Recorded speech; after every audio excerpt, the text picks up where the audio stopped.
Dave. Everybody, how y'all doing? Good afternoon, good morning, good evening, depending on where you all are tuning in from.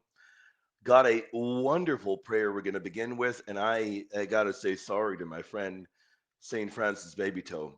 I'm really putting the guy to work today. Multiple shows, multiple prayers. I'm being a pain, my man. I know I'm being a pain, but I love you, man. I love you, brother. How y'all doing today? We're going to be talking about Our Lady of the Snows. Happy Feast Day, by the way, audience. Happy Feast Day. How y'all doing? Um, and we're going to be taking any and all of your questions. Do you have a question about a Marian apparition in the early church, in the Middle Ages, in the modern era? Maybe you want to talk about Our Lady of Fatima, Our Lady of Lourdes, or apparitions in the early church. We hope to hear from you. We hope you have questions, and we hope to answer them. We're going live. We have a full day today. We're going to end up doing, I don't know, 9 hours of theology. I don't know, man. I love it. I got it right here, legend. I got it right here, legend. How you doing, brother? And what is your favorite Marian apparition, or Elena's, or anyone, or Lita Molina, or Combat Wombat, Arclight, David Zapita, Big Stack, Raphael? We want to hear from you all today. Brother, thank you for your support, legend. We want to hear from you all today. We're doing all Marian apparitions in the early church. Do you want to hear about Our Lady of Snows? 2 full hours, guys. We're going to rock it. And if there's an apparition you want us to talk about, we'll do it. 2 full hours, and then we go live with the Apocalypse crew. There is no rest for the wicked, man. We'll rest tonight at around 11 p.m. There's no rest until then. But our time is limited, and we begin opening up with any and all questions you may have. But we're going to begin with prayer. We got to begin with prayer. Why? Well, number one, spiritual warfare is real. There's no doubt about it. Spiritual warfare is real, and because spiritual warfare is real, we got to be prayed up, right, guys? We got to always be prayed up. Spiritual warfare is real. We got to be prayed up. And in a moment, we want to talk about a particular event that occurred to to our near and dear friend Elena and her family. And we want to talk about what Father has said in terms of how Mother Mary is the greatest advocate for ours in terms of the saints, in terms of battling against spiritual warfare. So in a moment, we're going to talk about that. Before we even begin, we're going to start with that. How y'all doing, faithful? Y'all having a good one? Let's begin with prayer. We begin now. In the name of the Father, Son, and the Holy Spirit. No trial too difficult. If God let Satan have free reign, he would kill everyone in a moment. The grace of God is our hope. He has told us we will never encounter a trial that we cannot overcome. Most Christians do not understand that phraseology because they wrongly assume that God will only give easy trials. How true is that? The trials are always overcome by prayer. Without prayer, trials will not accomplish what they are meant to. Too many Catholics are allergic to prayer because they consider other things more important. Yes, that's right. They consider other things more important. Holy Mary, show us how to pray like you. Gospel, Our Lady of Medjugorje, you prayed for us in Aramaic and desire that we persist in prayer. Help us to be fervent in prayer like you. Virgin to the poor, help us to always pray for the poor and suffering, and to always serve the poor and suffering. That is a humble heart. In the name of the Father, Son, Holy Spirit. What a humble heart. What a wonderful prayer. What a tremendous one. How y'all doing, faithful? We hope you all are having a tremendous one. We hope you all are having a great one. We hope your day is going amazing. Your morning, your evening. How's your morning, your evening, guys? I hope if it's morning still, or afternoon, or maybe evening, wherever you all are. We're opening it up. What are Marian apparitions? Before we even talk about Our Lady of Snows, before we even talk about Our Lady of Snows, by the way, have you heard of Our Lady of Snows? Happy feast day, faithful. Yes, happy feast day to you. We hope that you all are thrilled and pumped. Elena, it was tremendous. It was great. And but I did use a belt. I did use a belt, as you know. Got to keep that back protected. Got to keep that back protected. So we're going to talk about Marian apparitions. What we're going to ask, what are they? And then we want to talk about how Mother Mary really is the greatest saint to call upon in spiritual warfare. And we're going to give you an amazing example in a moment. What are Marian apparitions? What exactly are they? Well, a Marian apparition is an extraordinary event in which the Blessed Virgin is believed to appear to one or more individuals. The church distinguishes these from public revelation. Public revelation ended with the death of the last apostle. Nothing can ever be added to the deposit of faith. Private revelation, even approved apparitions, never add new doctrine. What do? They call us back to the gospel through repentance, through prayer, through conversion, and fidelity to Christ. Now, I need to make an important nuance. Catholics are never required to believe any private revelation. And if you have questions about that, you can send them in. We could talk about that if you want. They're never required to believe any private revelation, even approved ones. Yet throughout history, God has often used these events to awaken his people during times of crisis. Now, do I believe that Catholics should believe them? Yes, I do. But they're not required. Required and having to are, of course, two different things.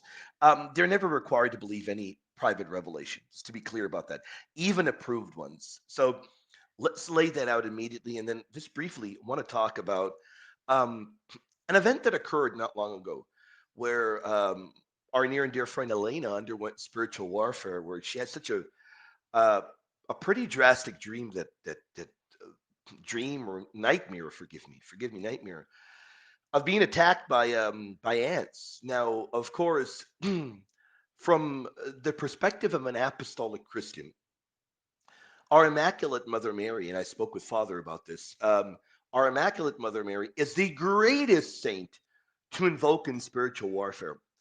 Why is that?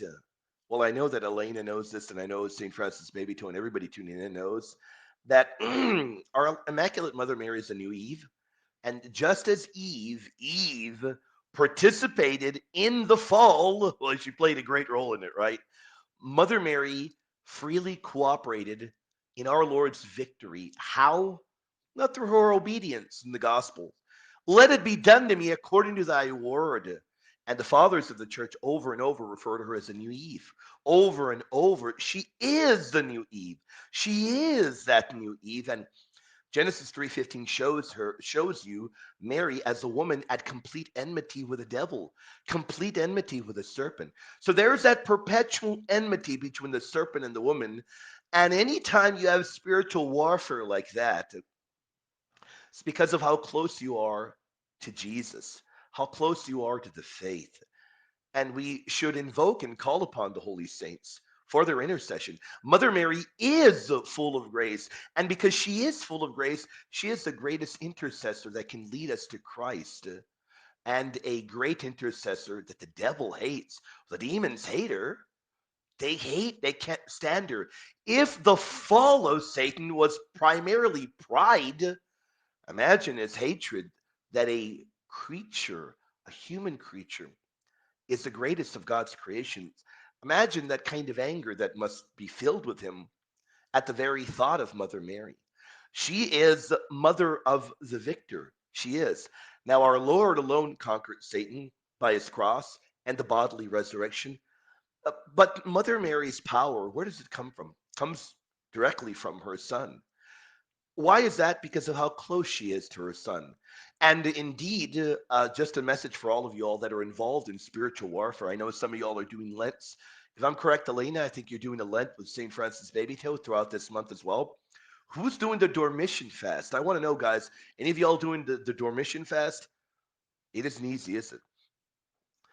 Revelation 12 shows you that woman opposed by the dragon. The dragon hates her. The dragon chases her, wages war against the woman, but not only against the woman. Think about this. What does Revelation 12 show you? My goodness, Revelation 12 shows you that not only does the dragon wage war against the woman, the dragon wages war against her children. Well, hold on, William. I thought you believed in the perpetual virginity of Mary. How can he be talking about children that she had? What do you mean? Isn't she perpetual virgin? How could she have had any children? What are you talking about, man? Well, she didn't have any other physical child other than our Lord. but we are her spiritual children. She is our spiritual mother. She is our queen of heaven. She is the queen of angels. And the dragon really does wage war against her offspring. So she is a symbol of opposition to Satan's kingdom. She is that symbol of opposition to Satan's kingdom. Think about that. And the saints over and over consistently testify to her power. Think about great saints that talk about her. The great Saint Bernard of Clairvaux, Saint Louis de Montfort, Saint Maximilian Kolbe, Saint Alphonsus de Liguori, Saint John Vianney, Saint Padre Pio. And over they tell us that the demons have hatred and fear of Mother Mary's intercession because she will always lead souls to Christ. That's why they can't stand her. They don't like her. They don't like her. They don't want to hear her name. They don't want to hear her holy name. They can't stand her. They can't. That's a reality, not something that I'm making up, guys. That is a reality.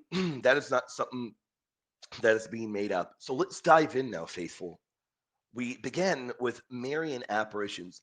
How does the church evaluate apparitions? Now, remember, we're taking any of your questions. Do you have any questions about Marian apparitions? Maybe you have a favorite one you want William to talk about. Maybe you want to know which one is my favorite one in the early church fathers. We're going to be here for 2 full hours, audience. Then we're going to hop on over to join the Apocryphal Apocalypse crew. So, how does the church even evaluate apparitions? Well, this is the beauty of being Catholic. The church is incredibly cautious. An alleged apparition is never ever simply accepted because someone claims to have seen Mary. Now, remember, if that was the case, well, my goodness, we'd have every single one being accepted. No, one is not going to say, well, this is a valid apparition because, simply they said they saw Mary. It's got to be tested. You know what investigators examine? They investigate the visionary's character. What do we mean by that? Is the visionary holy or is the visionary known to be a fraudster? That's big. That's big time, guys. Is the visionary holy or known to be a fraudster? The theological content is examined. Whether any message contradicts sacred scripture or sacred tradition, that is also looked at in a very deep manner. Whether any of it contradicts the Bible or tradition. There are spiritual fruits such as conversions and vocations, and any reported miracles are examined as well. Now, the church is very, very meticulous. The church will proceed very slowly because she desires truth. And really, it is an excitement. The church doesn't want, the church loves when people get excited, but the church wants to make sure it is valid. So, if approved, the church is saying that nothing contrary to faith or morals has been found, and that the faithful may prudently accept the apparition. There may be apparitions throughout history that the church has either not um, opined upon, or maybe they've concluded it isn't supernatural. Maybe people don't like that. But at the end of the day, remember, discernment always comes before devotion. That is very important. Let me repeat that. Discernment must come before devotion. That is a key mark of understanding as we work towards talking about Marian apparitions, faithful. Do you have a favorite one? Is there one that you've heard of and you want to hear about in the early church? Maybe there's a medieval one, or maybe you want to ask, William, what is your favorite medieval one? St. Francis Baby Toe, God bless you, brother. Thank you for the support, my friend. The legendary brother says, next prayer for the show and journal for you and Father are in your DMs. I love it, man. I'll snag it in just a moment, brother. Hope you and your family are doing tremendous, brother. Let me hit hard on that. What is the Dormition fast? Yes. We remind me later because that doesn't have anything to do with that doesn't have. I mean, it has to do with Mary, but in terms of Marian apparitions, that is not connected with Marian apparitions per se. But remind me later before we're done, and we'll dive into that. Okay, Combat Wombat, how you doing, man? How you doing, Combat Wombat? Hope you're doing tremendous. Hope you're having a great one. Hope you're enjoying the show. Man, we're barely getting started. We're barely getting started, but I think what my daughter must have done. My daughter must have put the air hot. I don't know why she does that. I'll tell you why, because she wants to torture me. I know that, man. I know that, man. How does the church evaluate apparitions? Oh, well, never mind. We already looked at that. We looked at that. Here's a great question that I considered. By the way, in a moment we're going to talk about our class tonight. You guys are going to be thrilled and pumped. And Father has a message he wants me to share with all of you all. Tonight we're back. Dogmatics on Mariology is back tonight. And boy, is the show going to be one of the best we've ever done on Mary. One of the best ever done. You're going to be blown away by it. I'll talk to you about it in a moment.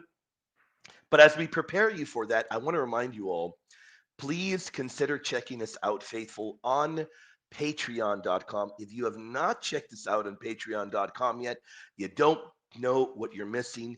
Hundreds of hours of theology material, hundreds of hours of theological seminary level material, including access to courses taught interactively by the greatest living Mariologist, Father Kappas, and myself. He's the best. He's the GOAT, and we teach them together it's usually Tuesday nights. If one of us is traveling or incredibly busy, like Father was yesterday, then we move it to another day.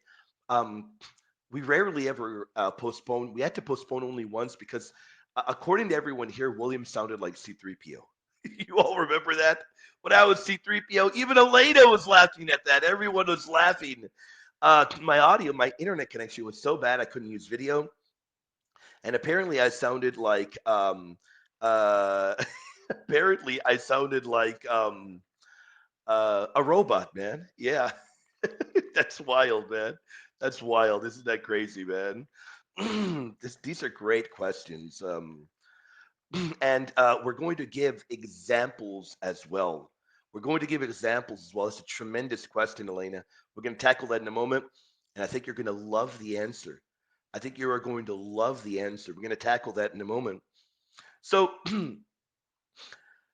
why would Mary even appear? Why? Why even appear? Now, every authentic Marian apparition has a central purpose. The point is to lead people to Christ, right?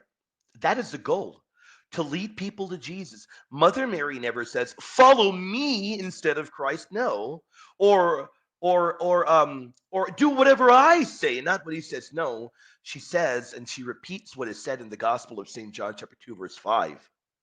She repeats, "Do whatever he tells you. Do whatever he tells you." This is the mark of an authentic Marian apparition. To do whatever he tells you is the primary message. That is the message that we need to understand. She wants you to pray, to be prayered up, to get to confession if you can, to get to the Holy Eucharist if you can, to convert, to repent, to love Jesus is what she wants.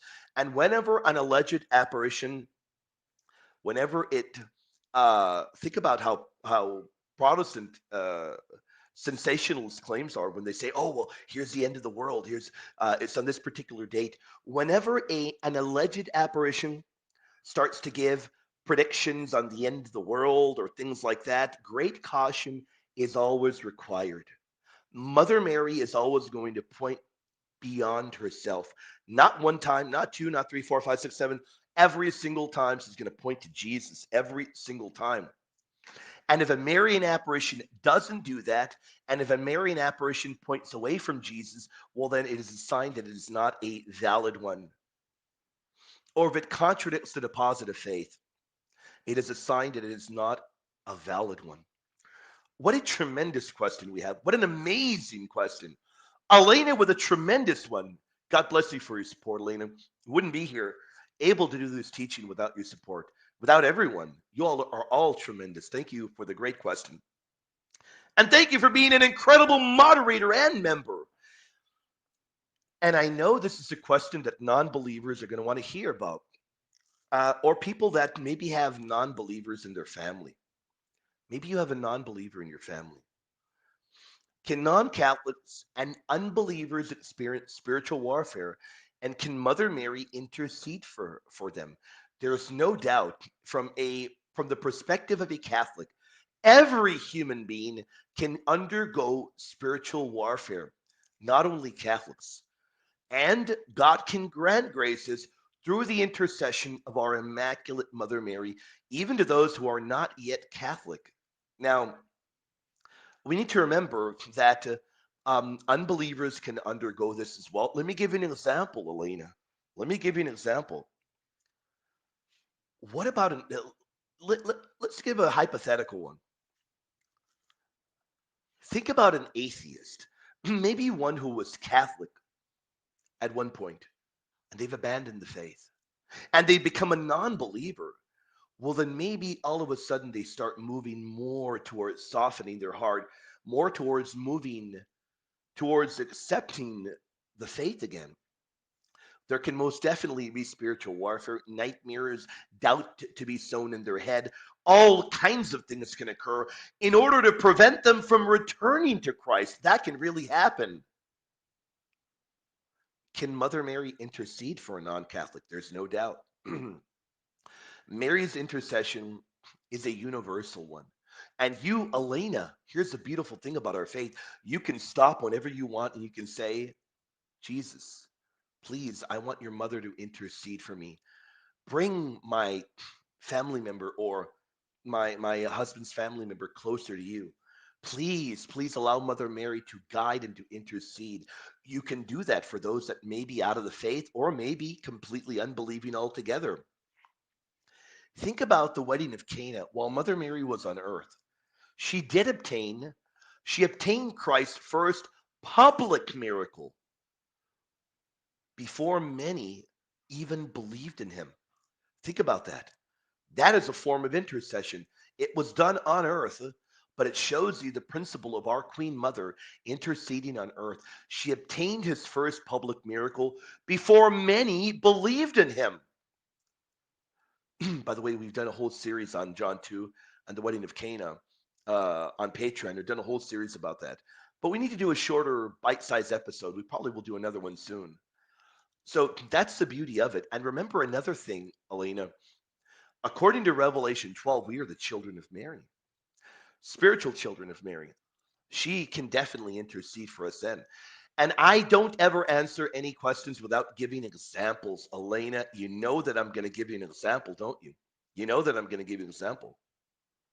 You know that. Ave Maria Teotokos, how you doing? God bless you. How you doing, Ave Maria? Sturge, brother, why are you such a heretic, man? I love you, brother. I love you, man. How you doing, Sturge? How you doing, my friend? Gary 2.0. And who do we have? Who do we have? Who do we have? Who do we have? Combat Wombat. And we've got David. David Sapina. David Sapina. How y'all doing, faithful? Love you guys. I love you all, faithful.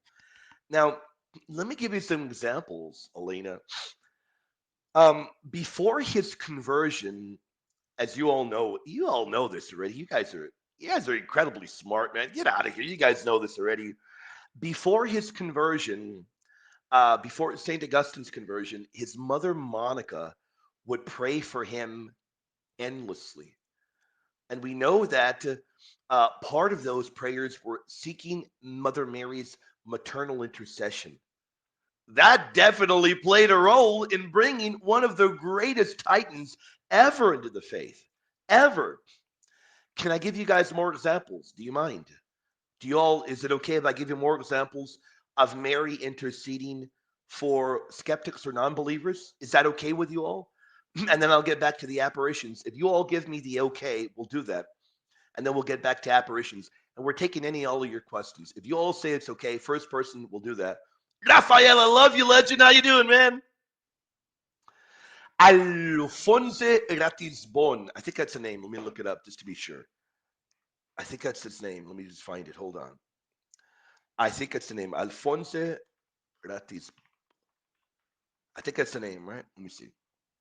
Here it is. It is. It is. And I think you guys probably know about him, right? I'm pretty sure you probably heard of him. Yeah. He was that Jewish skeptic. He was converted after they urged him to wear the miraculous medal. Well, what happened? He wasn't a believer. He was a skeptic.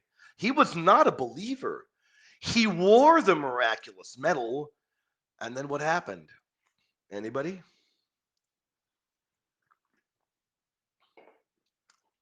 We'll pause for 30 seconds to see if anybody can give an answer. What happened? What happened once he wore the miraculous medal? See if anybody can get this. He wore the miraculous medal.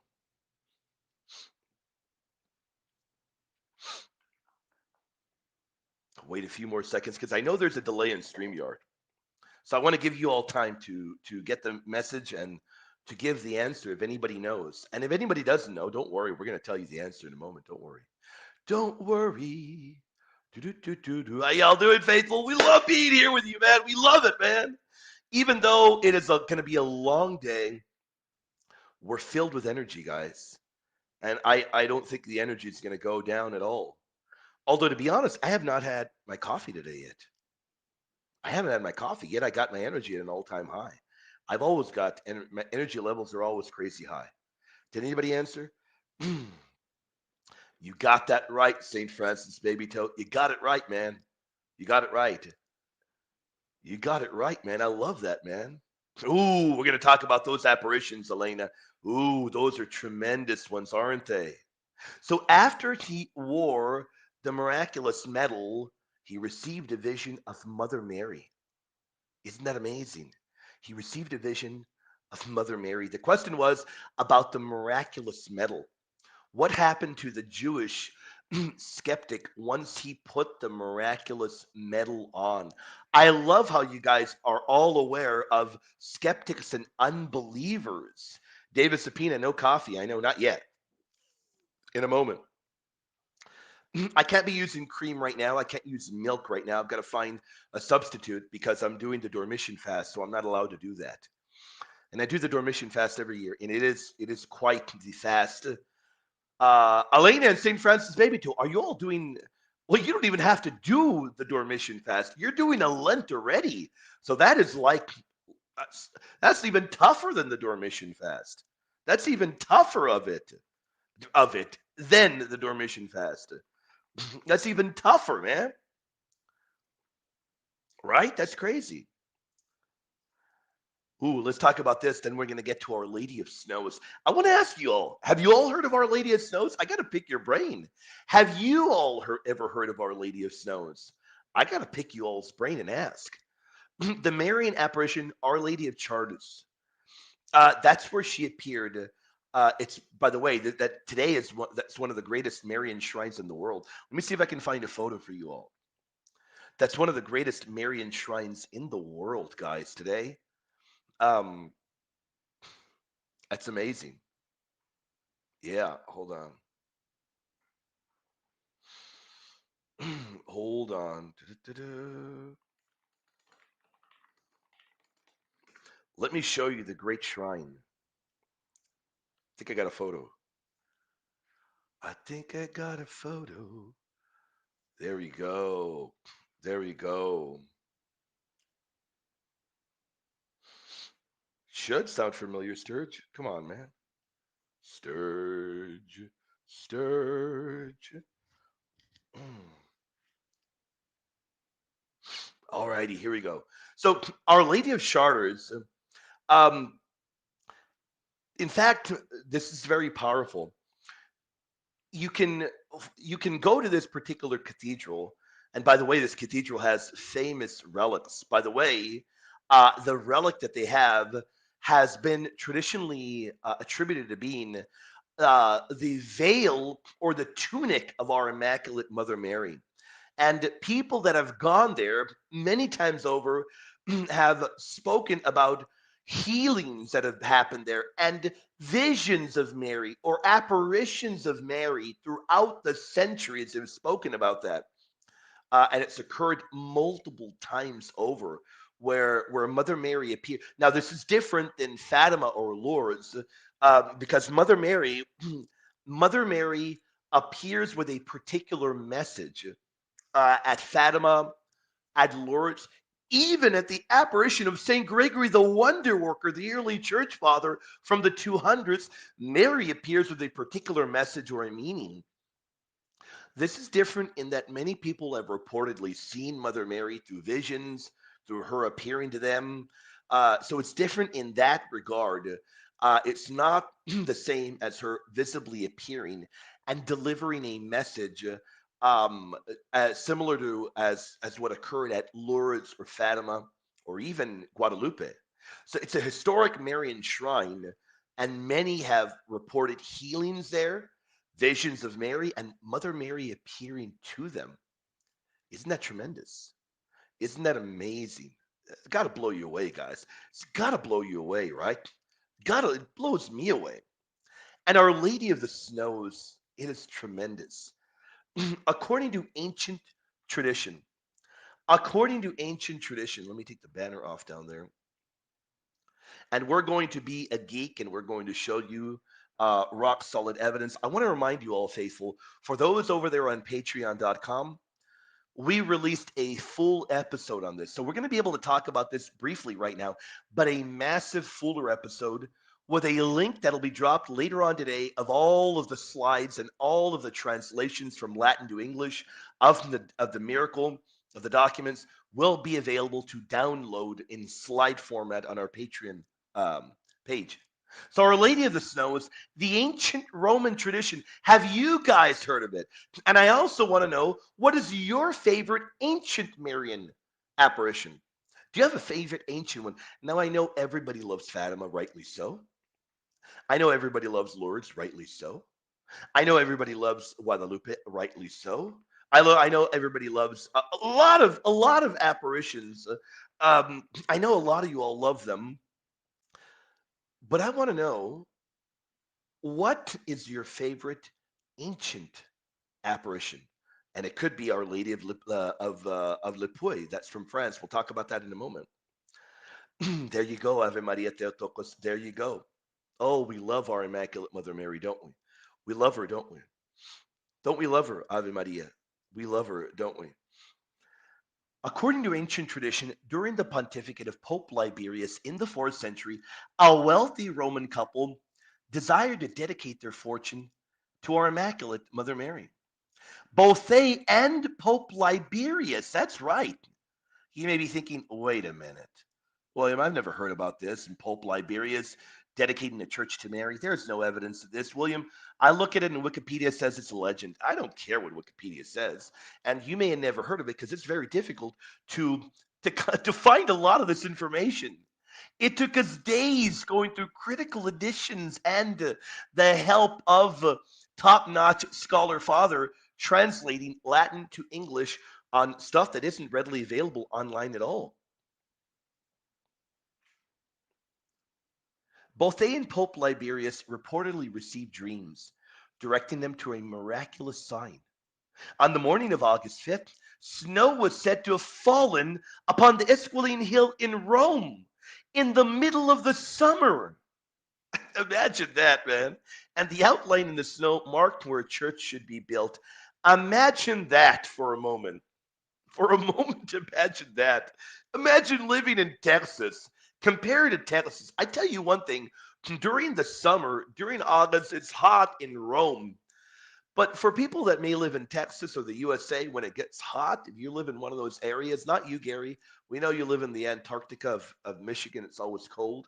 But people that live in areas that get warm, imagine walking outside in August after you have a vision of Mary who says there's going to be snow with the outline of where she wants a church, and imagine you walking out there in August in Texas and there's snow out there. How would you react? I'd like to. How would you? I'd be at a loss for words. Imagine how Pope Liberius and the family and the couple must have felt. Imagine that. Imagine that. I can't even begin to fathom how they must have felt. I cannot even begin to fathom. And, mind blowing. Now, historical evidence is powerful. First, a Roman church associated with Pope Liberius almost certainly existed by the later 4th century. Contemporary or near contemporary accounts of the violent papal schism of 366 refer either to a Basilica Liberi or to the probably related Basilica Siccinini. The 6th century Liber Pontificalis, meaning written in the 500s, pretty early, likewise attributes to Liberius a basilica near the Macellum Leviae. That this makes it historically plausible that Liberius founded, he rebuilt, he endowed, or he lent his name to a Roman basilica. That Roman basilica, this is the site of the present Santa Maria Maggiore. Now, why is all of this important? Well, we're going to unveil in a moment why all of this is important. But we're taking any and all of your questions about Marian apparitions as well. We're taking any and all of your questions. If you do have a question, maybe you are a skeptic. Earlier, I think somebody was asking if they could come up because I guess they don't believe, they're a skeptic. And if you don't believe in Marian apparitions, you think they're bunk, man. They're bunk. They're lies. They're lies. They're lies. All right. Well, the link is pinned. You are more than welcome to join, and you can prove to me why Marian apparitions are fake, why they're false, why they're a lie, whatever, whatever. You are more than welcome to come back here and prove that if you want to. You don't have to, but we are taking any and all questions. Do you have any questions about a Marian apparition? Maybe you have a favorite one. I want to know what your favorite. Okay, give me this. What is your favorite Marian apparition? Um, and what is your favorite ancient one? Do you have one before the Middle Ages that you love? Now, Elena brought up an amazing one. Our Lady of Lapoy, Marian Apparition. This is a real old one. It's a real old one. In fact, I was considering doing a show on this one, Elena. And the reason I didn't do it is because the shows and the Patreon courses I was doing were focusing on Marian apparitions in the early church fathers. That's the only reason why I didn't do one on this, but this is an ancient one. This is an ancient one, um, and it's a tremendous one.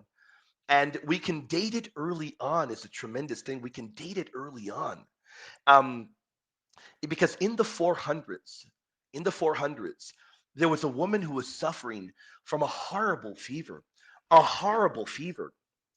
and apparently she had an apparition of our Immaculate Mother Mary. And Mother Mary told her to climb a mountain. I forgot the name of it, but there was a mountain she was to climb, or a mount, forgive me.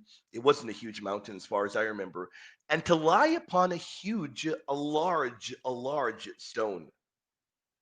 Now, you stop and think about it, and you know what great trust she had. She listened, but the message was to go to climb, excuse me, um, and to lie upon a large stone. And after doing that, what happened? Well, Elena, I know you know. Unless maybe, Elena, maybe you wanted to know about it, or maybe that is your favorite one. I'm not entirely certain. Elena, is that your favorite one? Well, she was miraculously healed. That stone is still known today as the fever stone. Did you know that? It's known today as the fever stone. That's tremendous, right? Now, what would occur after that? Well, Mary would want a church built um, on the site in her honor. Now, let's talk about that as well, because maybe an evangelical, maybe whenever Protestants hear this, they're like, what do you mean? A church built in her honor? Well, it isn't quite dastardly as you may think, because anytime Mary wants something done in her honor or a shrine built in her honor, it is so that she can help draw people closer to her son. It's not drawing them away, it's drawing them closer to her son. That is the whole point of Marian apparitions and Marian messages and shrines built to Mary, to help intercede for people in a greater fashion. And you're going to find that the message is always the consistent one. She wants to intercede for you. Mother Mary wants to intercede for you. So eventually a shrine was built there. And yeah, that's what we know today as the Our Lady of Lapoy, um, Marian apparition. Do you all have any favorite ones? Now, I think I've said it many times over. I have two favorite ones. And if anybody can guess, my goodness, if you can guess, shout out to you. Everybody knows my early favorite one. I've said it maybe 100 times, or maybe people have forgotten. But in terms of in the early church, everyone should know my favorite one there. But maybe people don't know my favorite one in later history. So I have two favorite ones. I have two favorite ones. Uh, Maybe people know. We'll see if you all know. If you all can guess. Who do we have, man? Who do we got? Who do we have? Gary 2.0, Brandangelo. I don't know. I don't know. I've never studied Anglican Marian apparitions. And that's a question for an Anglican. I'll be 1,000% honest. That is something where you got me because I've never studied. Look, there are so many Marian apparitions. There are, forgive me, so many Marian apparitions that I do not claim to be expert um, in later Marian apparitions. I don't at all. Where I claim to have, where I claim to have great proficiency by the grace of God is in Marian apparitions in the early church leading to the medieval era. I know a lot about those. And I know a ton about Marian apparitions in the early church fathers, a ton about them. But then when you come to Anglicanism, Anglicanism is late, very, very late. So I don't know. I've never looked into that. I've never ever um, I've never looked into that. That's a good thing, though. That's something that I'd be interested in looking into, maybe in the future. I'd be interested in looking into what the reformers have to say about Marian apparitions. Probably nasty things. They believe the proto reformers and the early reformers believed um, in the Marian teachings. They may not have called them dogmas, but they believed in the teachings of Mary. But they probably denied the apparitions. I wouldn't be surprised. And who cares, too, right? Who cares what they would have thought, right? I mean, right. At the end of the day, uh, we're not going to base ourselves on all of the errors of. We're not going to base ourselves on all of the errors of the reformers. I mean, if we do go down that route, I mean, what kinds of errors are we going to encounter? Pretty much everything under the sun. Uh, yeah, you know, they're not good examples to follow. Is the point? You know, and in terms of Anglican apparitions, um, I mean, look at Anglicanism today. Anglicanism today is, completely bent the knee to liberalism, and it's just embarrassing. I mean, you look at any of the Protestant denominations, women pastors, women bishops, archbishops. Protestantism is cooked. That's why nobody takes it seriously anymore. That's why people are flocking to apostolic Christianity. Nobody takes Protestantism seriously. They look. We live in 2026. Uh, we live in the age of the internet. People can do research, and the lies that the reformers spread, it doesn't work in the modern era anymore. They've shown to have been incredibly inept. Just think of Calvin. Calvin was such a demon that he recognized the early church taught purgatory, and instead of accepting it, he just attacked all the early fathers that were known for accepting it. And apparently, he knew better than them. You know, this is the great pride of Protestantism. Forgive me for being blunt, but their theology was so stupid. It is so stupid, even today. But in the age of the internet in 2026, people are not going to be dumb to be stuck in the darkness. That's why people are leaving in droves, man. They are leaving in droves. They're done with the silliness. They're done with the silliness of it. Okay, where is it? It is right here.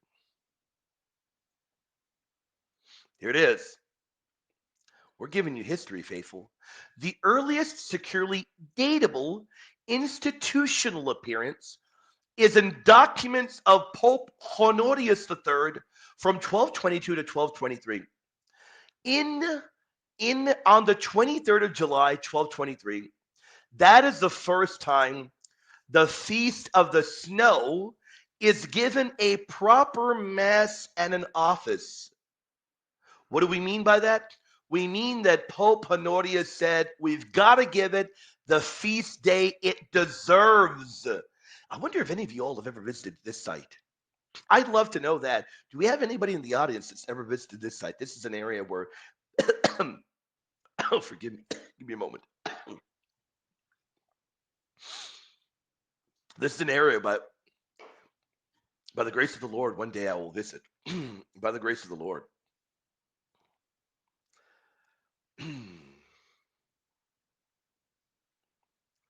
Let me bring it up. And we're going to continue talking about Marian apparitions. I love the apparitions that you guys are mentioning. We're going to talk about those. I love it, man. And we still have over an hour to go. Here is the miracle of the snow. And I summarized it for everyone that may be wondering. And we're going to tackle this one right now and this one. Audience, I want to pause and I want to thank you all for your support. Before we continue, I want to thank you all for your prayers. I want to thank you all for being here. We had a tremendous audience for our Aquinas show. We had over 100 watching in the morning. And right now at 1 p.m., almost 2 p.m. my time, we have a good audience again. I'm beyond thrilled and pumped and humbled that you all love these topics. I really, really do smack my head against the wall sometimes trying to think of topics to do because I want you all to be edified. And one topic I could not miss. And by the way, I want to give a shout out to Kothel Ryan. He is the one that helped inspire me to do this work. People don't know him. He brought it up, I think, last week. I think last week we were talking about it. And Kothel Ryan was the one that inspired me. I said, my goodness, I can't let the feast day pass without talking about it. So I did incredibly deep dive into it, incredibly deep research. And here we have this. We're talking about this in Marian Apparitions. So I hope you all are being edified. Hope you all love it.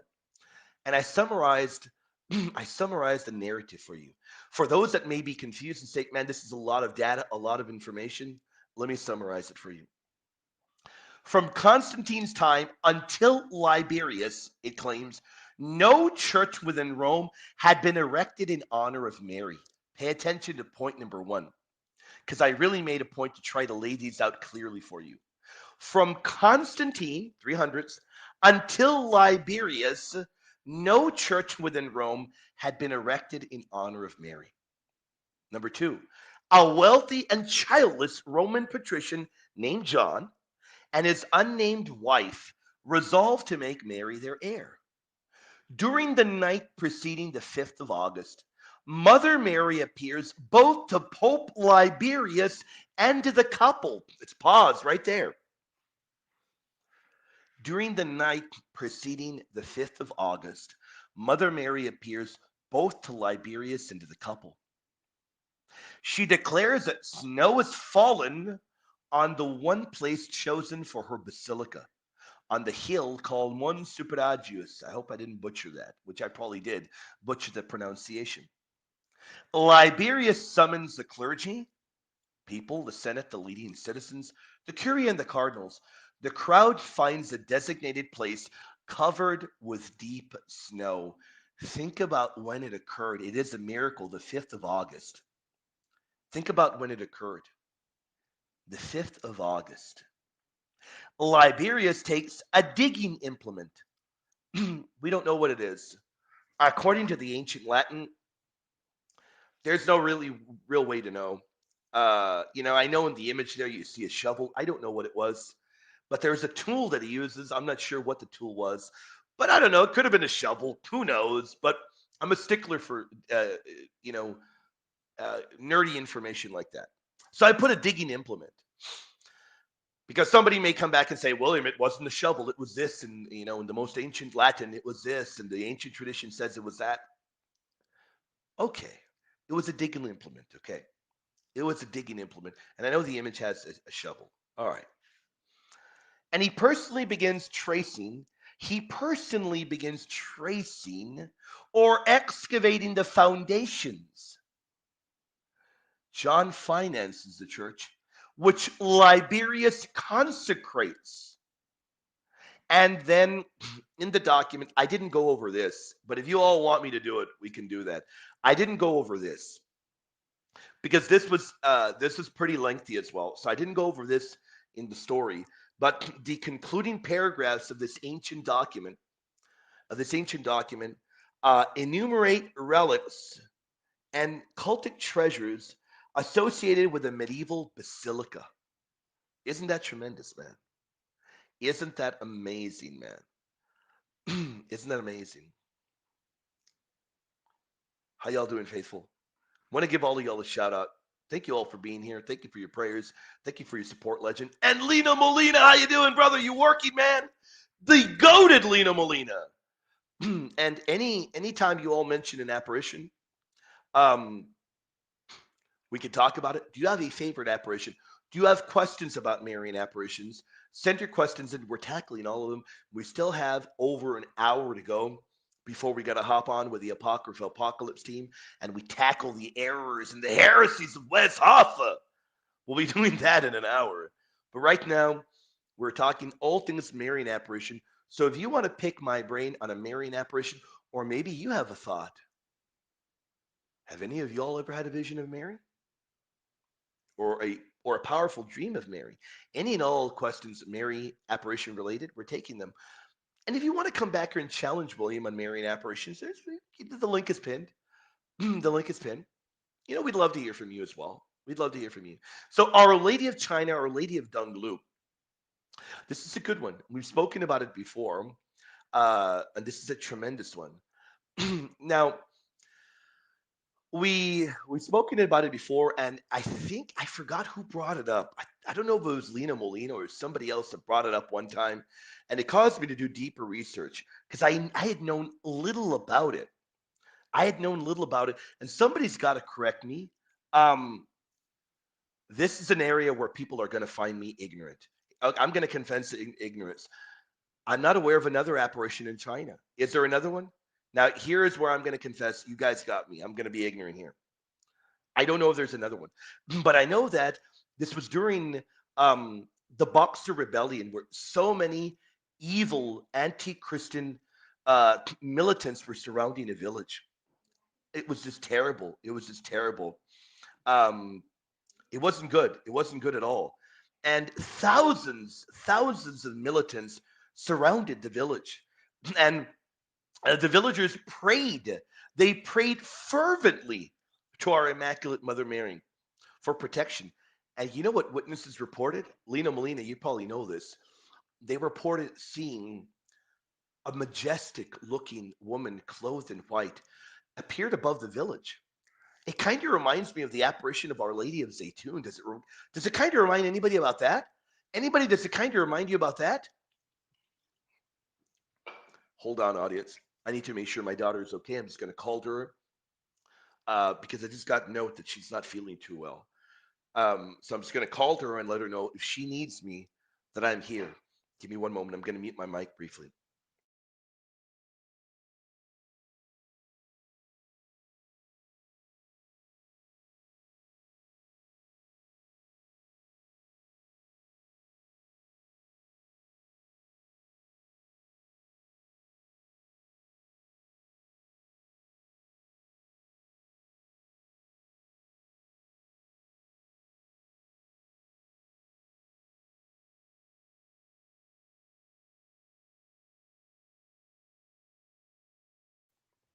Alrighty. Unless you all are lip readers, I don't think anybody was able to understand what I said. But doesn't it kind of remind you of Our Lady of Zaytun? A radiant woman, glowing, clothed in white, appeared. Now, let me shock you all. She appeared with another figure. Who was the other figure? Can anyone tell me? Who was the other figure? Does anybody know the story? And I'll wait and see if you can answer who the other figure that Our Lady appeared with in this apparition in China. Can you all identify who the other figure was? I'm not going to give you the answer. I want to see if somebody can get it. And then I'll give you the answer if nobody can get it. Um, and yeah, so that caused great devotion there. That caused great devotion in China for Mary. You got it, legend. Dude, get out of here, man. I love you, man. It was St. Michael the Archangel. He got it, man. It was St. Michael the Archangel. That's right, man. Yep. I love that, man. I love that. That is another bucket place before the end of my earthly life, by the grace of the Lord. I would love to visit that shrine. I'd love to visit that shrine. I would love to. That is another definitely bucket bucket place, bucket list. and say bucket list, bucket place, bucket list. Um, but that's the question, okay? Uh, I wonder, I wonder if there are other apparitions in China. I mean, you got me there. That's something that I don't know. I would have to Google that. That's something that I simply don't know.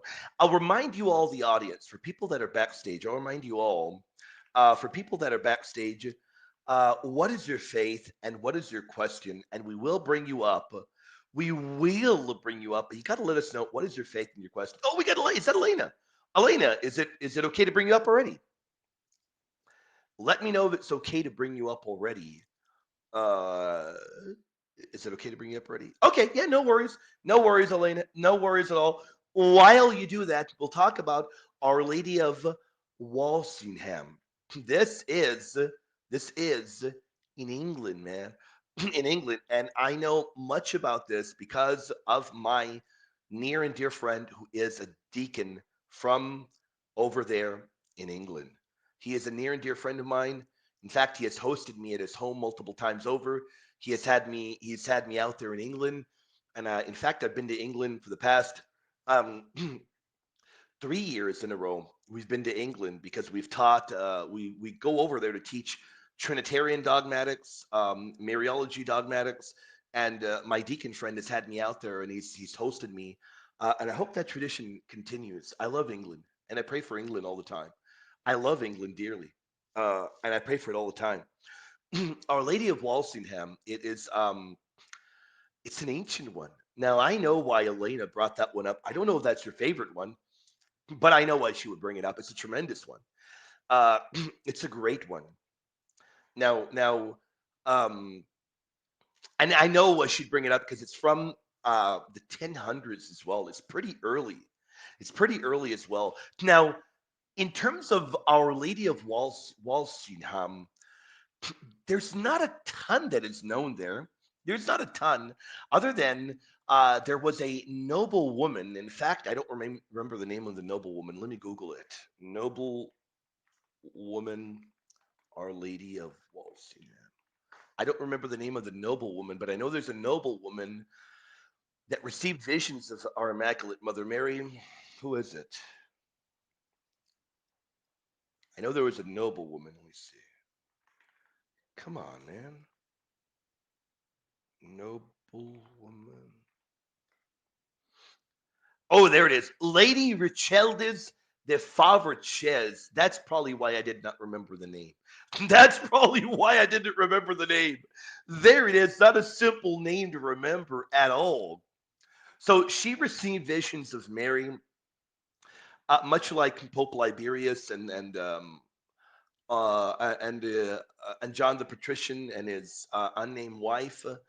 And in the visions, Mother Mary showed her the holy house of the Annunciation, and that holy house of the Annunciation, she requested that a replica be built so that people could go there and they could pray, they could offer up their sacrifices to the Lord, and they could offer up pilgrimage. They could go in pilgrimage, and that did occur. In fact, it's one of the greatest today, one of the greatest pilgrimage sites.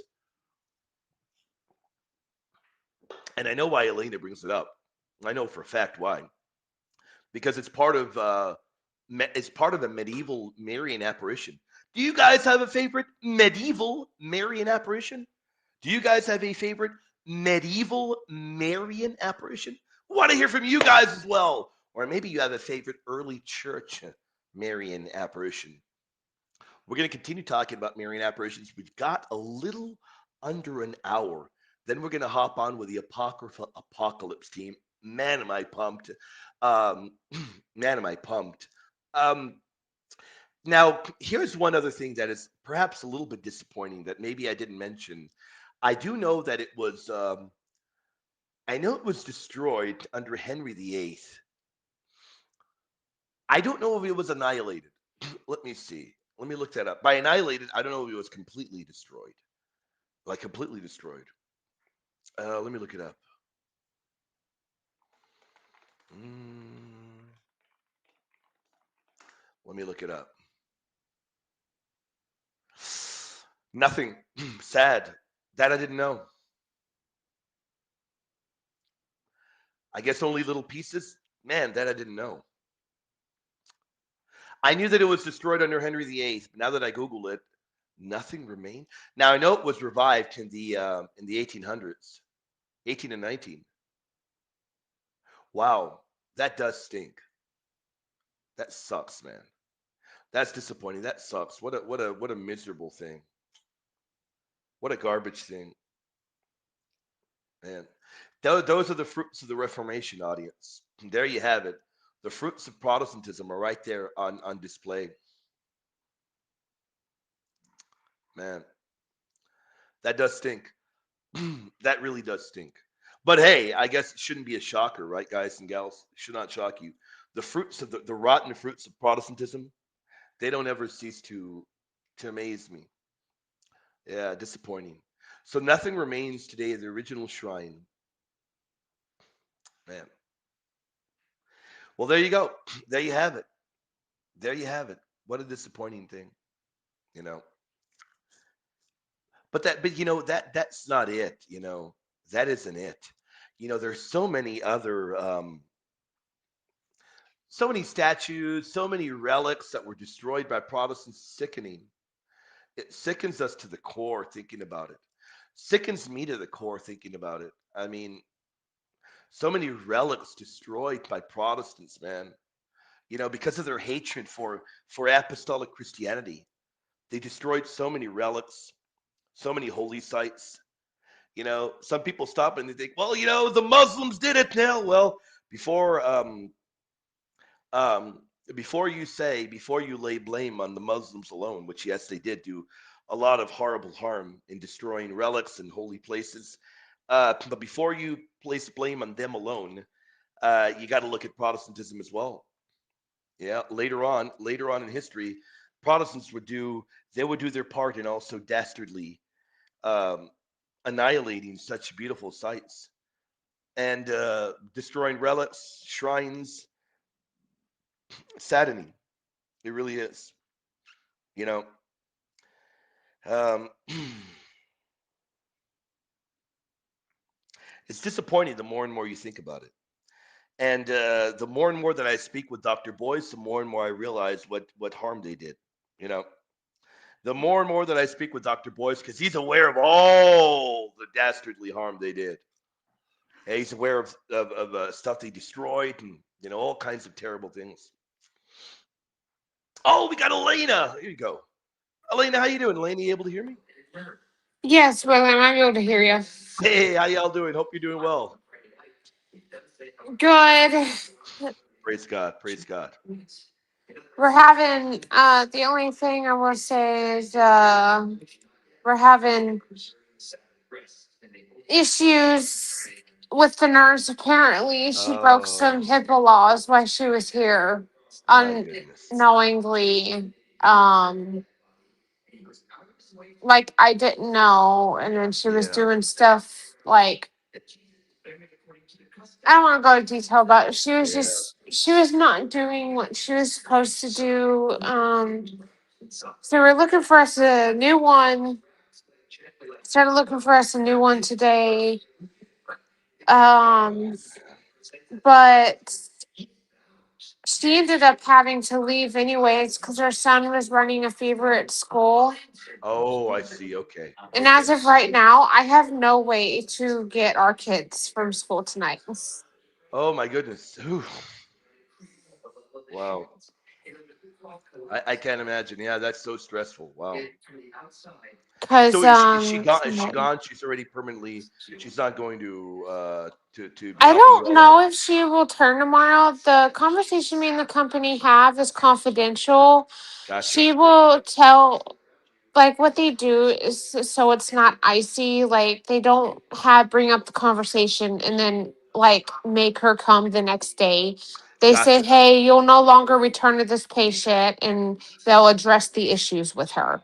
Okay, I gotcha. I gotcha. When they have Yeah, the that does make sense. conversation, they will not, like, let her return. Gotcha. Gotcha. Gotcha. Yeah, that does make sense. That makes sense then. But What is it? Yeah, Christian's mom, Christian's dad came home with some kind of stomach issue yesterday in the middle of a work day.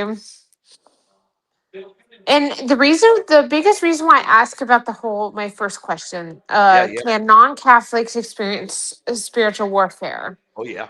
Oh yeah. And the reason why I ask that is because I think Christians' parents are experiencing some spiritual warfare right now, like It big sounds like it. time this Yep. month. Yep.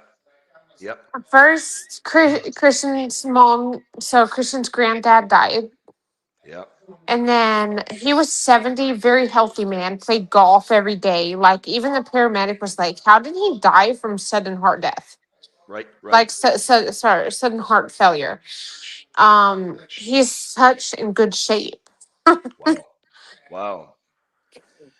Yeah. I mean, Um, if you think about it, if you think about it logically, so while we know, while we know that spiritual warfare, we know that it's especially in a special, I don't want to say special way, but especially uh, directed at people that follow Christ.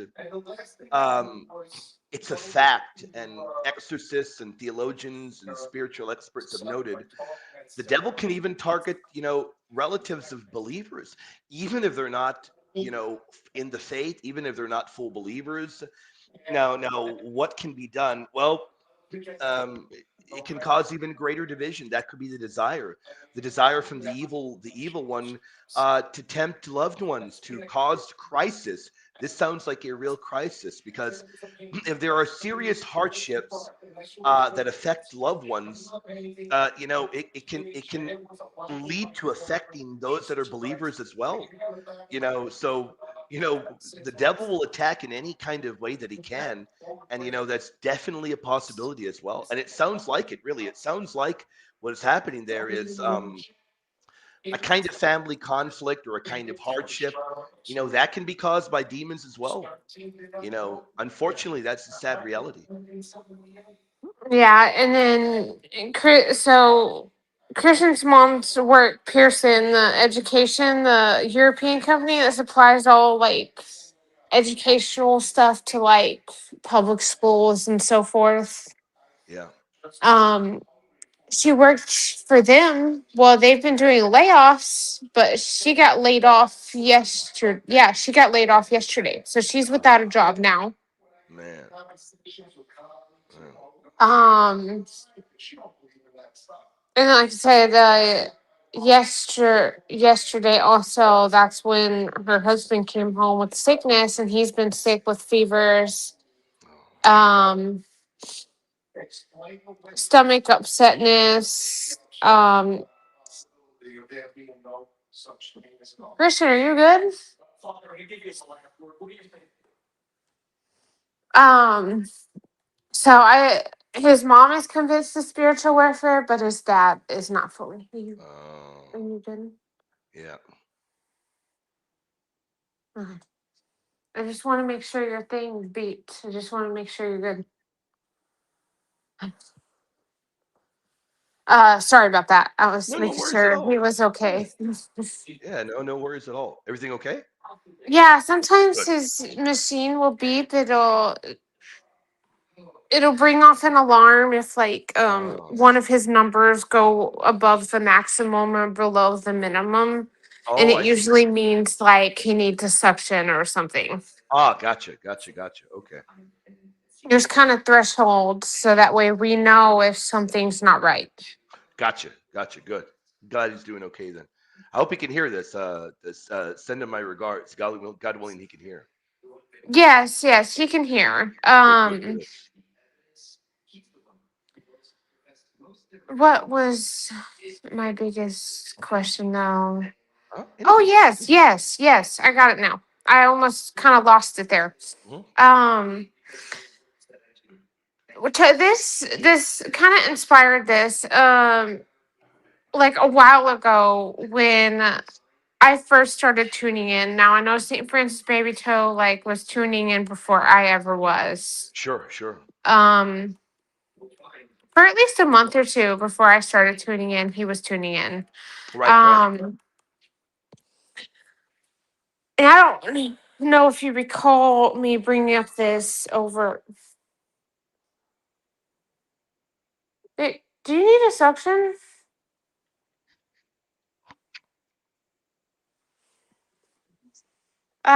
Tuning in over this. But yeah.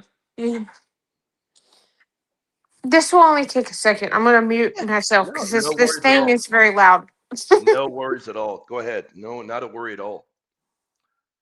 Not a worry at all. Take your time, definitely. Hope he's doing okay. Glad. Just take some moment, then they should be okay. Then, audience, how y'all doing? Hope y'all are doing well. We still got plenty of time left. Plenty of time. Ooh, I love that. I love that, Vera. We'll bring you up in a moment. Don't worry. Bring you up in just a moment. Don't worry. And I love talking about middle age apparitions as well. Love it. They are tremendous. They're amazing. We'll definitely talk about that. And I love the Middle Ages, man. An era where very few people talk about. We rarely hear it. So don't worry. We'll bring you up in just a moment. I don't think my mic is low, Aaron. I think that might be on your end. Pretty sure it's on your end, Aaron. Okay, I'm back. How's my mic? My mic is pretty good, right? It's okay, the audio? Yeah, I hear you Okay. just fine. I got you. Yeah, it's probably on your end, Aaron. Probably on Yeah, your your end. mic is clear on my phone. Yeah, it's probably on Aaron's end. Aaron, you might want to raise the volume. My mic is perfectly fine. The volume and everything should be good. Yes, the volume's good on my side. Awesome, awesome. Yeah. So you were before you were what was it you were gonna ask? Yes, one of the Mhm. first times I tuned in, I bring up something because I was Ah, like, "Wow, this is crazy." Because Christian Saint Francis Baby Toe, um, I say Saint Francis Baby Toe because that's what his everybody. Yeah, yeah, YouTube. yeah. Yeah. Of course, of course. Um, but Saint Francis Baby Toe had a kind of prayed, kind of wished something a few days beforehand, and then a few nights later, in the middle of the night, I have a dream, but I don't know if a dream is considered like a vision because technically I'm not awake. Right, right. So, first, is a dream, can a vision be in someone's dreams? Oh yeah, yeah. There's no doubt about that. In fact, many of the early fathers noted that, and in fact, the um, both visions and dreams. Now, they may not always be the same thing, but God can communicate through both. Uh, now, how do we distinguish? Well, we know that a vision is not technically the same as a dream, but either which way, God can reveal things through either, and we can see that in the Bible. Stuff is revealed to Joseph in a dream, to Pharaoh in the Old Testament. So yeah, either which way, the Lord can work through either of them to reveal things. So I had described it to you because St. Francis Baby Toe was open with me about open to letting me like describe it very fervently, like very Right? descriptively. Oh yeah. Um and at this point I had no idea how Our Lady of the Lords looked. I had no idea at this point. Right. Um I didn't even know about like who is the lady of who's Lady of Right. Lords? Like who Right. is Right. this? um so I don't know if you remember, I'll describe it very quickly. Yeah. Go ahead. Yeah, you know, Our Lady of the Lords, like say Saint Bernadette, Hmm. who would go to the body of water and would see her, and Oh like yeah. Lords would appear to her, and many Hmm. people thought she was lying Sure. Right. until the whole pastor with the roses situation, grow Yep. me a rose right here when roses do not grow, and Right. I will believe this, and ended up, that's what happened, is the roses actually grew there. Yep. um and it just and then like Christian was, oh sorry, I have that habit. I'm like, Yeah, yeah. There's no worries, no worries. St. Francis Baby Toe was, which, you know, pink roses Hmm. are really associated with Mother Mary. Oh That's yeah, what you see with her all oh the yeah. time. So Yep. his wish was that Mother Mary would take, you know, carry him home, you know, Hmm. would take him home Sure. when he was to pass away. Hmm. Um and when I described this dream to him, because he was in the pink roses were in Lady of the Lord's hands. Hmm. Between her hands and him, he was laying on a bed of pink roses, and there was light shining around, you know, Lady of the Lord's like many pieces of art show today, Right. because that's what Saint Bernadette would see when she Sure. would Sure. appear um to Saint Bernadette. Um and she was like doing the action of lifting him up, and you know, Wow. it's like heaven was it's like the sky was like opening, and the like light was coming down from it, because you know Right. it that's supposed to be the light of the world, is, Sure. you know, Oh yeah. heaven. Oh yeah. um and when I described this, because I didn't know he had wished that, he didn't tell me he had ever wished that.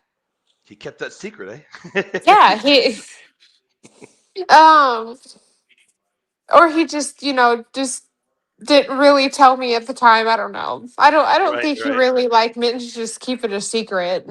Um he's like, I'm just gonna hide this from you. No, but he didn't tell me, so I had no idea he had. So, like, I guess my question is Hmm. bringing this whole visions up today. Now, I am not saying this is an apparition. Like, I'm Sure. not, that is not what I'm saying. Hmm. Right. Right. It was just bringing this up today. It made me curious. I'm like, was that a vision or just a dream? Yeah. Yeah. Well, the incredible thing is this. Um, Mary, the Blessed Virgin, and other saints as well, they can communicate, you know, in either way. So if somebody has a dream, we should never lower the value of a dream and say, oh, well, you know what? It was only a dream. It isn't as important. Private revelation can occur in visions or dreams. In fact, in the early church, very early on, people would report seeing the saints, and many times it would be in visions and or dreams, and either way was viewed as very, very important. So, as you know very well, a vision would be while the person is awake, you know, or in some kind Mhm. of state. Maybe a saint or Mary would appear.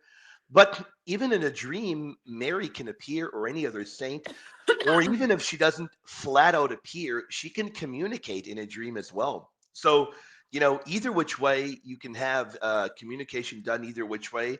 And, you know, the Bible shows even in dreams, communication can occur. Supernatural communication can occur. I mean, we find that very clearly. Joseph, you know, when does he get his message from the angel? It's in dreams. And that isn't viewed as any less important than any kind of vision. He gets his message from an angel in dreams multiple times in the Gospel of St. Matthew. In the Old Testament, I mentioned or I alluded to Jacob's ladder. That's a big one. That happens. The ladder to heaven is in a dream. You know, that's in a dream. So dreams, uh, really important revelations. We would call them private revelations. Really important private revelations, or God communicating. They can happen to dreams as well. In dreams as well. Forget. Oh, gotcha. That pretty helpful? No, yes, that Good. definitely was helpful, because like I said, there's been a few times like Christian will like I kind of said in that super chat one day, like he'll wish Hmm. something, he'll think about something, and then like a few Sure. nights later or the next night or sometime shortly after that, Right. I'll either have a dream about it or I would visualize it and I'll go describe to him what I visualize just because Right. I know he's way more knowledgeable than I am, so I will share it with him. Hmm. Um which I don't desire to be up there in knowledge, I just Yeah, the real desire all of us should have is humility and growing in humbleness and being open to learning like little children. That's the desire we should all have. well, that was what Saint Therese of Lisieux did. So Yeah, that's my confirmation. Well, that's going to be my confirmation saying I I love have that. I to love wait that. till Easter. Elena, it'll be here before you know it. I mean, Oh we're here yes. in August already. Can you believe that? We're in August already. Oh yes, it's crazy. Next week on Tuesday, one of the hurricanes, the oldest hurricane, Josiah, um, he'll um he'll start Catholic school. So It's amazing. I love it. I love it. Please keep us updated and let us know how he enjoys it, if he enjoys it, anything, and any questions you may have that may come from that. Please let us know. We'd love to hear. I was just wondering if you ever seen like a husband and wife, like one will like pray like something they desire, like it just seems weird to me, like he prays it or thinks it, and then I visualize it whether in a dream or it's just during the day. That's pretty incredible. I've read about it in the lives of the mystics. I've read about it. I've never personally encountered it to you guys. I've never personally encountered it. And I got to say that's a tremendous spiritual connection you guys have. A tremendous one.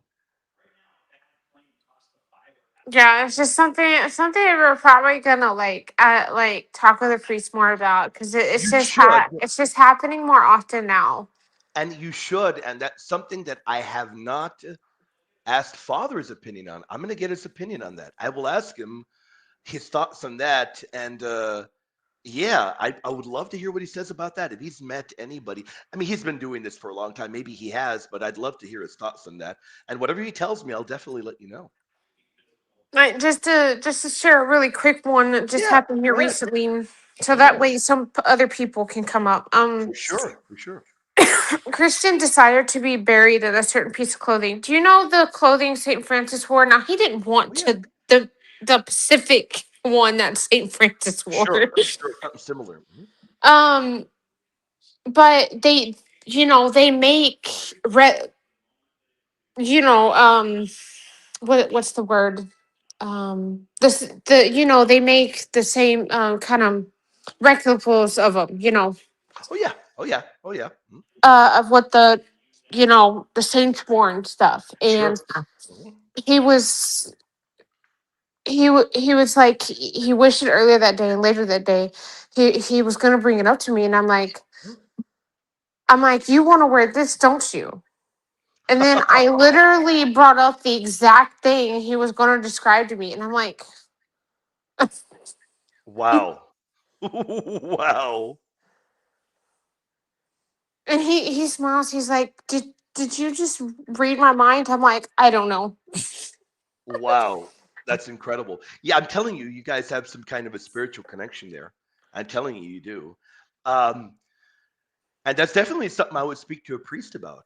I would love to hear what any priest you speak to says in regards to that. And that's incredible. That's a spiritual connection there. We'll probably Yep. mention it to the priest when he comes out for Christian's confession next. We'll probably mention it to him. And if you don't mind, I would like to get Father's opinion as well, and I'll let you know what he tells me. Yeah, that's fine. Okay, yeah, and I'll be speaking to him in a moment. So by tonight, I'll let you know. I'll let you know his thoughts. I'd love to get his thoughts on that as well. Well, yes, thank you, brother, so much, and Elena, I'll it was get also other tremendous. people. It was great talking to you. We'll talk again soon, Elena. God bless you. God bless you. Have a great one. That was tremendous. Great dialogue with Elena. Tremendous one. Audience, we're having a great time. We still have about 25, 30 more minutes. We're going to have a tremendous one. We're having a great time, but about 25, 30 more minutes before we hop on with the Apocryphal Apocalypse team. Audience, if you all have any questions in regards to a Marian apparition, in regards to what is your favorite one, maybe you want to know a little bit more about a particular apparition. Maybe you want to know a little bit more about one in the early church, medieval era, later in church history. Anything you all have on your mind, we'd love to hear from you all as well. And we're going to go backstage as well. We've got Vera here. Vera, how you doing? Vera, how you doing? You doing all right? Hey, brother, how are you? I'm doing well. How about you? How you been? Just trying to see. I forgot how to use this. That's Can you okay. No see me worries. okay? Yeah, you're perfectly fine. You're fine. Yeah. So I had a really cool, like, uh, pre-middle age Marian apparition. Oh, let's I talk about it. Which one? Which one? So it's called Our Lady of the Pillar. Oh yeah. Oh yeah. Traditionally dated around the 40s. Yep. Yep. I know that one. Very Yeah. early. Yeah. So the cool thing about this one, sorry, my puppy just learned how to jump on the bed. So No worries at all. No worries at all. so I got a cat that's pretty terrible. I know all about him. No worries. the ginger cat. Oh yep, yep, yep. You got it. So the cool thing about this apparition was Mother Mary was still alive. Oh yeah. By location. Yep. Yeah, she was still alive in Jerusalem and Hmm. bilocated in Spain. Yep. And that's the best pre middle age one, I think. Is that your favorite one? Well, because she was alive. Yeah. Yeah. That's a good one. What about your favorite one? I'm going to put you in the spot. What about your favorite one after her a passing, after her assumption into heaven? Do you have a favorite one? Yeah, I've been following Our Lady of Fatima for Oh, so many beautiful. years because when I was young, that was like the Beautiful. first little booklet I had read. Yeah. And when I started getting into like praying the rosary and stuff, this is kind of what made me remember. Oh, here's the puppy. Hey, that's a big old puppy. How you doing, puppy? Benny. What's his name? His or her name? Benny. I love it. I love it. So, when you were talking about Our Lady of Snow, it reminded me of this.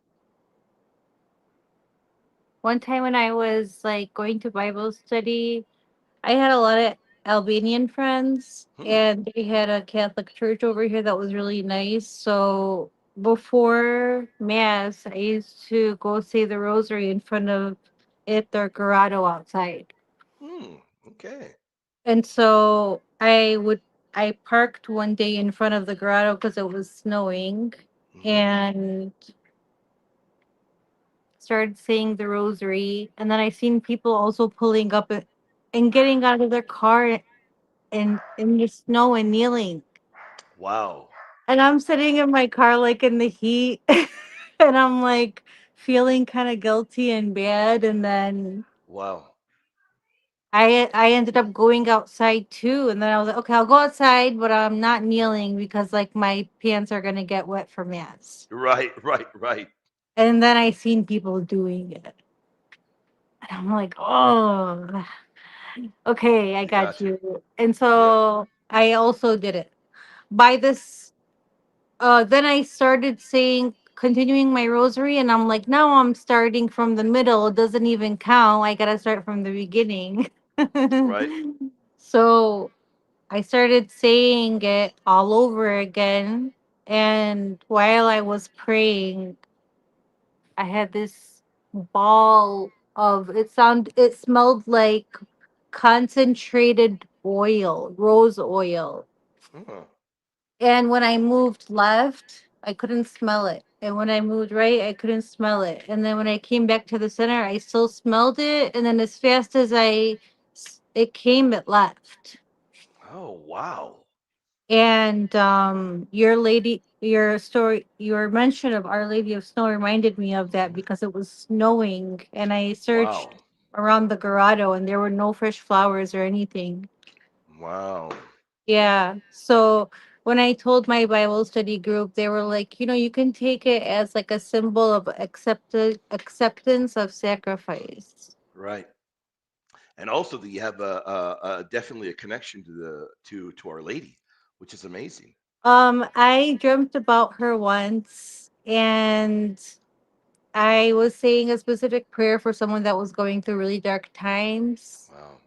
And in my dream, I was walking on, well, like a brick road, Mm, and all and everyone was like walking around me. Some people were like in their own world. Some people mm, were looking at the sky. Some people were just like every kind of focus and non-focusing. right. And I look at the floor, and there's a cross, like when you put oil in a pan to make eggs and it starts sizzling, Sure. Mm, like that, like a cross mm. on the floor. And then I look up at the people, and they're all pointing at the sky. And I look up, and there's two clouds, um, like perfect clouds. Mm. And there were two like very small baby angels. And one of them came up to each side of the cloud, and they started pulling apart the clouds. Wow. And Mother Mary was in the middle. And you know how we usually see her with like pale blue and like pink? Oh yeah. I Oh yeah. saw her in like a magenta, pinkish red, a shade you've never seen before. Like Wow. I can't even explain it. And then her gown was that royal deep blue, but it was still a shade of blue you can't explain. Like it has every Wow. color of the rainbow in it almost. That's And incredible. then Wow. I and some people, like I said, they were still walking, not looking at the sky. Like they Sure. were purposely ignoring it. And then she was looking at everybody, and then she went from this small and got bigger and bigger and bigger until she took up the whole sky. Wow. Mhm. Wow. That's incredible. That's an amazing, amazing. Thank you for sharing that. Yeah, it was a long time ago. That was like when I was like a senior in high school. Wow. I mean, I imagine your love for Mary has only grown since then. At one point I was saying 3 rosaries a day, and I feel like she connected me to people that were she specifically called to be, I'd say, soldiers in this time. Mm, okay. Wow. Yeah. That's amazing.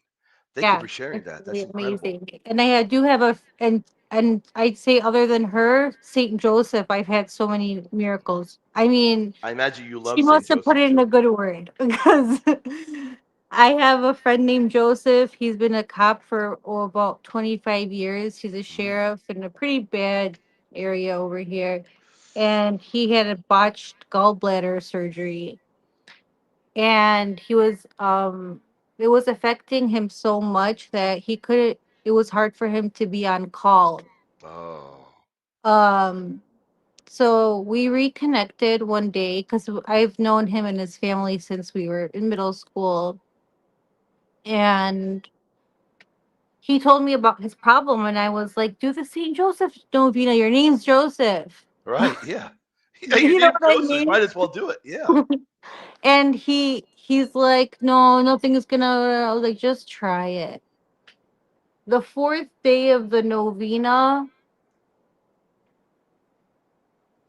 he never had to take the medication again, Wow. Wow. and saved his job. And he's also patron saint of workers, so it's like two in one. Wow. Yep. That's incredible. So you have a devotion to Saint Joseph as well. I love him. I love him. Wow.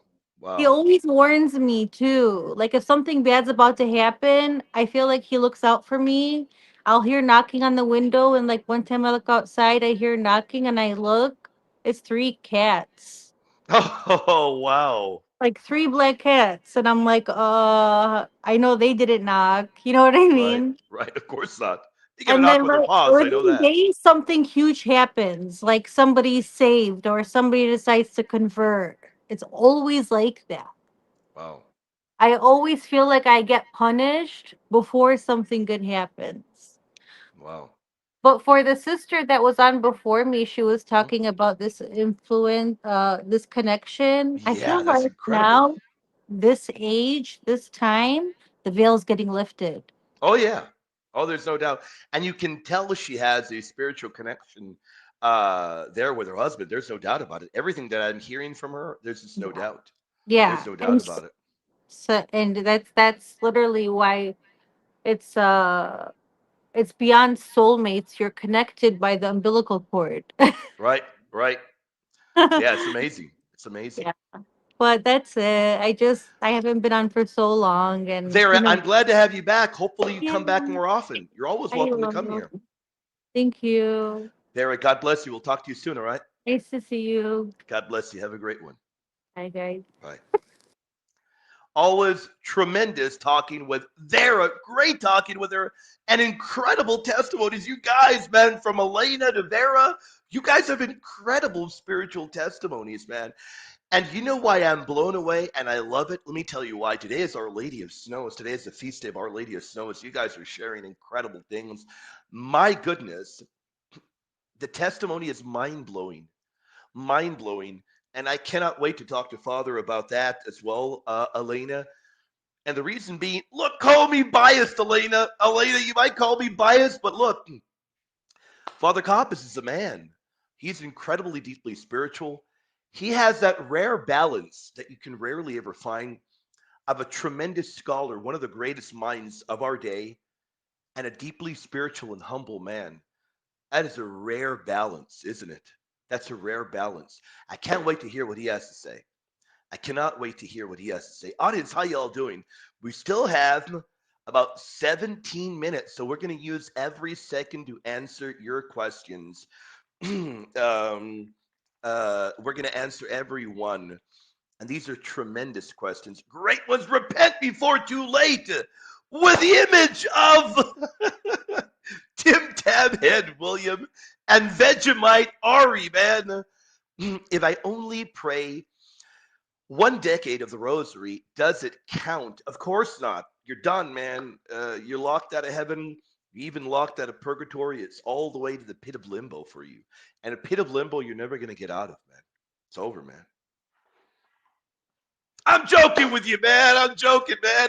And I know Bronco's going to clip that and say, look, William, look at what William said. I'm joking, man. It is perfectly fine, perfectly acceptable to only say one decade of the rosary. Hey, we live in a very busy world. Some of us work jobs to where it's difficult to say more, all day jobs. Get home, need to take care of the family. Some people are doing work from morning to night, taking care of loved ones, doing all kinds of work. Maybe there's only time for one decade of the rosary. What is one decade? It's an Our Father, 10 Hail Marys, and a Glory Be. And then, of course, hopefully you're tossing in the Fatima prayer there. Nothing wrong with that at all, especially when your time is limited. Or maybe you have other devotions as well. Maybe you have other devotions. So there's nothing wrong with that at all. You know, praying one decade is a legitimate way of praying. And hey, I got to tell you, repent before too late. It's a fruitful form of prayer. There's nothing wrong with that at all, my friend. Nothing wrong at all. Yeah, we love Vera. Vera's great. Glad to have her back. She hadn't been here in a bit. I glad to have her back. She's a loyal channel visitor, and she is spiritually filled with the Lord. We're glad to have her back here. Devore, where you been, man? Where you been, Devore? Love you, brother. Where you been, man? Where you been hiding, Devore? We love you, brother. We love you, man. And we got to Men, the myth, the legend. He is the one who inspired today's show. For you all that may not know, let me bring up the image of today's show. Let me bring it up. You all may not know this. He reminded me that today is the feast day. Now, would I have remembered? I don't know. I'm not gonna lie. I'm not gonna lie to you guys. I don't know. Maybe I would have. Maybe I wouldn't have. But he reminded me, the tremendous, the amazing, the phenomenal brother Cathal Ryan reminded me that today is the feast of Our Lady of the Snows. And because he reminded me, I did incredibly deep research, and today's show is all about honoring that feast and answering any and all questions you all have. Cathal Ryan says, in the true life in God writings of Vasula Raiden that have multiple nihilobstats and imprimatories, Jesus strongly approves of the apparitions of Garabandal. Would that give it weight? That's a good question. That's a really good one. And that I have never looked at, but I can promise you I will look at that today. Fact, even Father, who has done a lot of work into Garabandal, a ton of work. And then there's another scholar I know, Dr. Fastigi, that has done a lot of work into Our Lady of Garabandal. I will ask, that's a tremendous question. Not only will I ask, but the next time I go live tomorrow, I will have an answer for you. That is a great question, a tremendous one. And as usual, when William doesn't know something, William keeps his word and William says, I will look into it. I will look into it. And I love looking into stuff and I love learning, man. I love learning, man. I tell you that, man. I love learning as well. And the tremendous Cathal Ryan says, I hear St. Padre Pio believed in Garabandal and wrote a letter to the visionaries, and Mother Teresa had a devotion to the apparitions. I don't know about Mother Teresa. That I don't know. But I have, you may be right. You may be right. But I've heard plenty about, and I wonder if I have it here. Do I have it here? I might not have it here. But I have heard plenty about St. Padre Pio on this. I definitely have. Cathal Ryan. Cathal Ryan. Now that I know how to pronounce my dear brother's name, and I want to ask for your apology for having mispronounced it for so long, my friend. I definitely am going to be looking into that for you, my friend. And I also want to say, I want to ask you, do you like Our Lady of Garabandal? Have you looked into it? Are you one that loves that particular apparition? Or do you love that? Now, I've done a deep dive into Garabandal. I've looked at the skeptical side. Um, why did Gary begin now? Oh, he's going to play the music for about, I think he's going to play the music for about a few minutes. Yeah, so I don't think he's live yet. Why would Gary do that? Man, what a heretic. I love Gary, man. I've looked at the skeptical side. I've looked at the positive side. One thing I need to look at that about Mother Teresa. Have you looked into that in Mother Teresa, Cathal? Tremendous point, brother. God bless you, my friend. I hope you're doing well, brother. Says, love Mary. Is that me offering? Is that me offering a ring to Kelly Powers?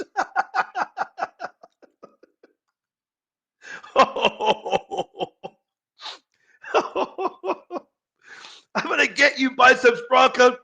I'm gonna get you, man, because I'm about to go live. I'm about to go live with a team. I'm gonna get you, biceps Bronco. I'm gonna get you, man. And all that I hope you don't do, I hope you don't send that when I'm live with a team, man. Oh man, they're gonna laugh so hard, man. All right, Koffel, I'm gonna look into that for you, brother. I'm gonna look into that for you, my friend. God bless you, my friend. And Lil Guy. I think I remember Lil Guy in the past. I love that name, Lil Guy. I love pronouncing that. Lil Guy. Hi, William. Would you consider doing a watch over or review video on a new video by Religion for Breakfast? He's quite popular, and the video is related to the perpetual virginity of Mary. God bless you. Of course I would. What are you talking about? Take a screenshot of that. Religion for Breakfast. Let me see. And brother, let me stop and let me thank you for your support, my friend. I want to stop and thank everybody. Um, Before we're done here, I just want to stop and thank everybody. I want to let you all know we wouldn't be here able to do this work. We wouldn't be able to do this work without your support.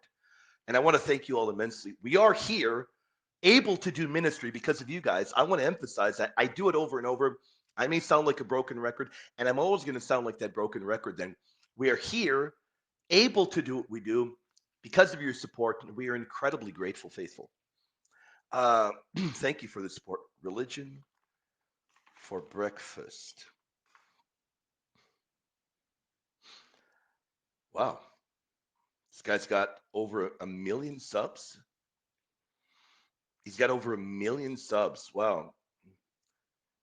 Do you know the name of the video? Oh, it was 13 days ago. Okay. Looks like a high quality video done too. Okay. Okay. Well, we'll do an incredibly, you know what I'm going to do for you, little guy? We'll do an incredibly deep dive refutation of it. How would you like that, little guy? How did you like that? How would you like that? How would you like us to do an incredibly deep dive, point by point, refuting every argument, every single argument in the video? How would you like us to do that? Y'all want us to do that? We will do it. We will do it if you want us to do that. What on earth is Gary? Oh, Gary's playing a bunch of music before we go live. Gary's playing a bunch of music before we go live. Okay. Uh, I gotta say, uh, I like that, man. I like that, Gary. I like that, Gary. That's cool. A bunch of other stuff. So, hold on. Before we're done, we'll take. So we got at least we got 7 minutes, guys. We'll take one final question, and I can see you back there. If that is the real Franklin, Franklin, we're gonna pin the link right now. I'm gonna pin the link to the other show because we're gonna end this one and we're gonna go to another one. Join us over there in this other show. And we'll definitely, when we open it up, we will bring you up. Join us over there in this other show with the Apocrypha Apocalypse team. We'd love to have you over there. So join us over there. But for people that are still here, what is your what is your faith? What is your question? Any final questions? We'll take one final question, one final one, and then we're going to wrap it up, guys. Because we got to go over to the Apocrypha Apocalypse. Remember what I told you guys? No rest for the wicked. We don't rest, guys. There is no rest here. Endless, endless, endless, but all good and all fun. Endless, endless, endless, but all good and all fun. So we'll take one final question and we'll spend the final few minutes on that final question. Then we'll close the doors to the dojo, faithful. Thank you for recommending that. We'll do that, little guy. I got you, man. And audience, right now we're about to head over here. Let me provide the link. When we finish here, we're about to head over here. Right here is the link. Right here is the link. Right there is the link. And we're about to head over there. So make sure you head right over there right now, guys. Franklin as well. And we will bring you up, Franklin. We will dialogue with you.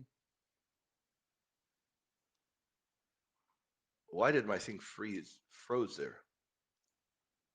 That was weird.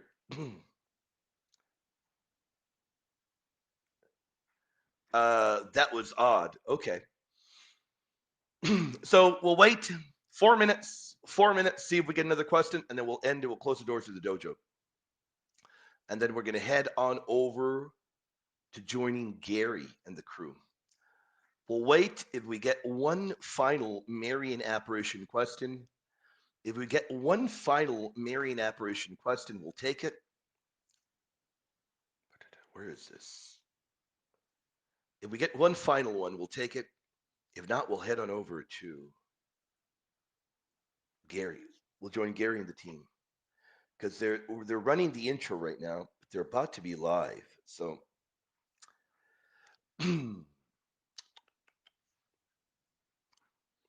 All right, seems like that's going to do it for this one. Let's play our outro music. Audience, you guys are beyond tremendous. You guys are beyond amazing. Love you all. We're hopping on over to the Apocrypha. Well, we're not hopping over there. We're staying here on this channel, but we're going live with the crew. Stick around. Stay right here. The link, our new link to the new show is right there. Ave Maria Theotokos. Vera, you are tremendous. You're great. All of you, audience, you all are tremendous. You're great. Love you all dearly. Enjoy the outro. We're hopping in over with the team. Make sure you stick around. We love you guys. The Father, Son, Holy Spirit.